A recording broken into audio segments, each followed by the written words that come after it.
Lance Zierlein from NFL.com, a lead draft analyst over there. You can find him on Twitter at Lance Zierlein. I'm looking at all this draft capital you guys have now, and I'm man, you got a chance to make some noise. The Russell Wilson trade has a chance to really catapult you back into some prominence. Well, tell me this, Lance Zierlein from NFL.com, also a radio host, esteemed host for 25 years down there in Houston.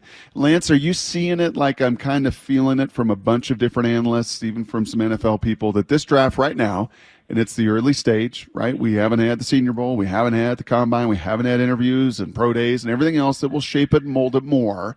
But on its face right now, are you feeling a draft that is heavy in corners, pass rushers, and tight ends? It's the best tight end draft that I've seen, a terrific tight end draft. I mean, really, really good.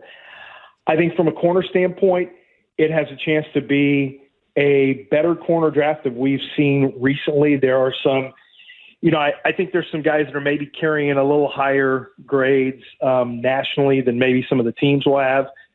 But this is not going to be it's not a great draft for the first round. So I think you're going to have maybe fewer guys with true first-round grades who are in the first round this year than maybe the last few years.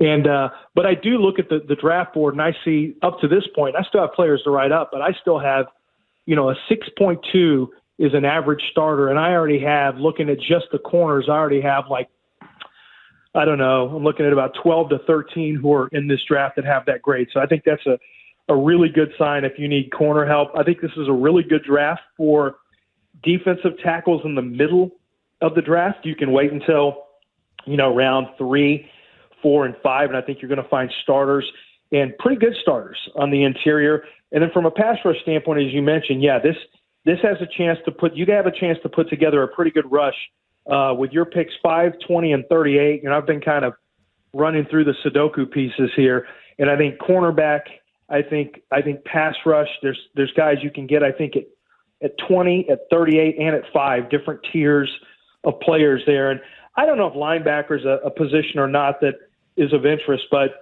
there's a player that is, I think, uniquely suited to what Seattle does, and that's Drew Sanders out of Alabama. He went as an edge to Alabama as a 5-star out of Denton, Texas, and he's got really impressive rush, but he played inside linebacker for Arkansas, and he filled up the stat sheet, it was 9 or 10 sacks, 13 and a half tackles for losses.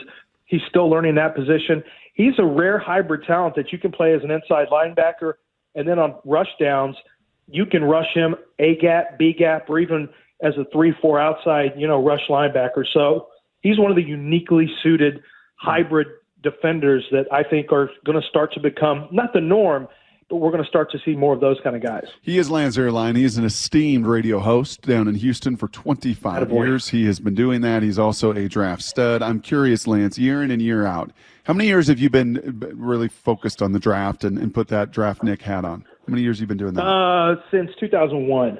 Okay, so good 20 years of that as well. Over the 20 years, is there a number that's consistent? Because you'll hear this from NFL people. We've gotten to know John Schneider pretty well. And is it year in and year out, 15 to 18 freaks, 15 to 20 difference makers, 15 to 20 that have a grade kind of above everybody? Is there kind of a number over your 20 years of doing it? Is there kind of a sweet spot of actually bona fide, legitimate, difference-making first-round dudes? Yeah, I think usually that number that I've seen, it really runs closer to about 12 to 13. But when you're looking at legitimate first-round picks, I think the number you gave is dead on. I think it's usually about 15 to 18 when you say, okay, these are true number one guys. And this year, I actually think you have some of that. I think that when you look at your pick number 20, right there, and everyone's board is a little bit different. But I think as you get to the back half of the first round, I think it's a little more problematic because I don't think there's that back half of the first round type of talent that truly is first rounder. So I think a lot of people are going to scramble to try to get out of the first round this year. But yeah, I do think that number typically is going to fall somewhere between 15 to 18 in most drafts. Lance, I got a shot on the dark here for you. Do you have an example of a question that is on the Wonderlic? Have you ever been exposed to one of these? Yeah, I've seen it. Well, I just, they had one exposed way back in the day on ESPN Page 2 that eventually became, Bill Simmons' early playground. And someone did have Wonderlic questions, and they weren't the hardest questions. It's more just kind of some common sense and some quick processing. But I did see the Wonderlic. And I will tell you that NFL teams find their psychological testing and Wonderlic testing very, very important for certain positions, and for other positions, well, they think psychological testing is important for everybody. But the Wonderlic, not so much for some positions, and very important for others. The dawn of mock drafts came out with 1.0 yesterday. Yeah. That'd be the great Mel Kiper. I think at 40 plus years, early 80s, right? Started doing this thing, and many have followed in his footsteps. He comes out with his mock draft 1.0 yesterday. And number 5, he has our Seattle Seahawks taking Mr. Mayonnaise himself, Will Levis. Yeah, Will Levis, Aaron puts mayonnaise. I'm very familiar. In his coffee. He has Will Levis at number 5, which made me gag a little bit, kind of like putting mayonnaise in coffee. Mayonnaise, right? How did you read that room? What do you think of Will? Is Will Levis really a top 5 QB in this draft? No, he's not. But could he? So let me address some of the things Mel said. Mel also had Josh Allen as his first quarterback in 2018, so I think he deserves kudos for that. Mel clearly, loves the arm talent. He loves the size. Brock, you follow this sport. Mm-hmm. You know that there are years, the kid did play with injuries this year. There's 3 different types of injuries. He gutted his way through. But I went back when I put draft grades on these guys, and I watch a ton of tape on 500 prospects a year. I spend a lot more time on quarterbacks than anyone else. And so I go back to 2021. I still didn't see enough in 2021. Mel's really putting everything on 2021, where the offensive line was a lot better too. It's better. And I will tell you, there are some arm talent throws where I go, wow. But there are some basic accuracy throws, just point A to point B, that don't get made. And I didn't see the same poise that you want to see in the pocket, awareness of pressure off the edge. There's some things that really concern me with the quickness of reading the field. And so, no, I don't think that's the case. I think a lot of people are going to want to push Anthony Richardson and Will Levis because they're all going to use Josh Allen as the example. But I think he's an outlier. And I think it's a mistake with those 2 guys in particular, because I think that, to me, you want to take a shot, you take a shot at, around 20. If Seattle wanted a quarterback, you take a shot there and you try to roll up with Geno and keep, letting him run the team for the next year or 2 years. But at number 5, to me, if it's not Young or it's not Stroud, I am not taking a quarterback at 5. Yeah, I would tend to agree with that. A few more minutes here with Lance Zierlein before we get to a ranking of all rankings with Aaron Goldsmith here in just a couple minutes. Lance, I hope we can do this again in February, March, April, because I know you will sharpen your pencil. I know you'll watch those hundreds of hours even more and more and more. So this is just a kind of right off the top. It's late January, pushing into February. And I'll just kind of give you, we watch these Seahawks every minute, every hour, every day and talk about them, much as you do your Texas teams. They need difference makers in their front 7. They need run and hit. They need, as Pete Carroll said to us on the Monday following their loss, they need more Deebo Samuels, guys that are just different than everybody else in the room. They found a gem in Tariq Woolen with all of his skill set, and they coached him and they developed him, but he had raw goods unlike any other corner in last year's draft. So, Lance, give me 2 or 3 guys just right now within the front 7 that you look at and go, whoa, these dudes are just physically possible, can do things that others just simply can't. Well, I can tell you now, I study team building, so I've studied the Seahawks for years and how John Schneider does things. I'm good friends with Alonzo Highsmith, who was there he was there in the organization just last year. And I love the way that Schneider builds. And I'm going to give you some players that I think are specific to the Seattle model. I would say, number 1, you want freak daddies like that. The first guy you're looking at is Jalen Carter. Reminds me of Jeffrey Simmons a lot.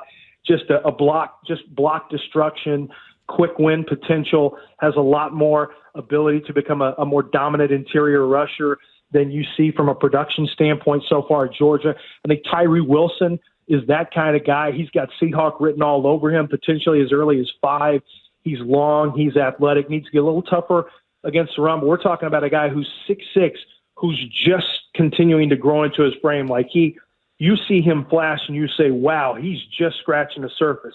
So he's one of those freak daddies. I think you stay in the I want to mention Christian Gonzalez just because you guys see him up there in the Pacific Northwest, but this is the freakiest corner on the board. I mean, he's just rare height, weight, speed, loose-limbed athleticism, and he's going to test off the charts. I think that's the type of guy, if you had him opposite Tariq Woolen, that's a huge difference maker. But staying on the front seven, I think the next player is going to be the guy that I told you about earlier, Drew Sanders. He is a run-and-hit guy who is kind of multifaceted and multi-dimensional. And I would say, I think in the defensive front, I'm not as high on Miles Murphy. I think he'd fit over with Seattle, but I'm not as high on him as some others. Brian Breesy, I think, is being way overrated by the general public. I think in the draft public, I think he's going to fall further down than people think. I think it's not until you get to the second round, Brock, where you start seeing guys who could be interesting, like Will McDonald. I remember when Will McDonald's a little lighter, but he's got some of the same explosiveness that we saw whenever the Seattle Seahawks kind of surprised a lot of people and drafted Bruce Irvin. But Bruce Irvin was 250 pounds, and Will McDonald's a whole lot lighter, but he's going to jump in the 40 inches, and he's got some of the same long arms and athletic traits. So I think, like I said, I think if you want edge, there's Isaiah Foskey from in the second round from Notre Dame. I think there is B.J. Ojolari from LSU that has a big upside. I think you can find Rush at 5'20" or 38, and I think you can find defensive linemen in 53 through 123. But there are going to be some run-and-hit linebackers, too, along the way if that's what you're looking for. So this is a year that really – I think you can find some freak daddies at 5 and maybe 20 that can maybe be big difference makers in that front. Well, we're doing this again. That's Lance Zierlein. You can find him at NFL.com, draft analyst. You can listen to him down in Houston on radio, on Twitter, at Lance Zierlein.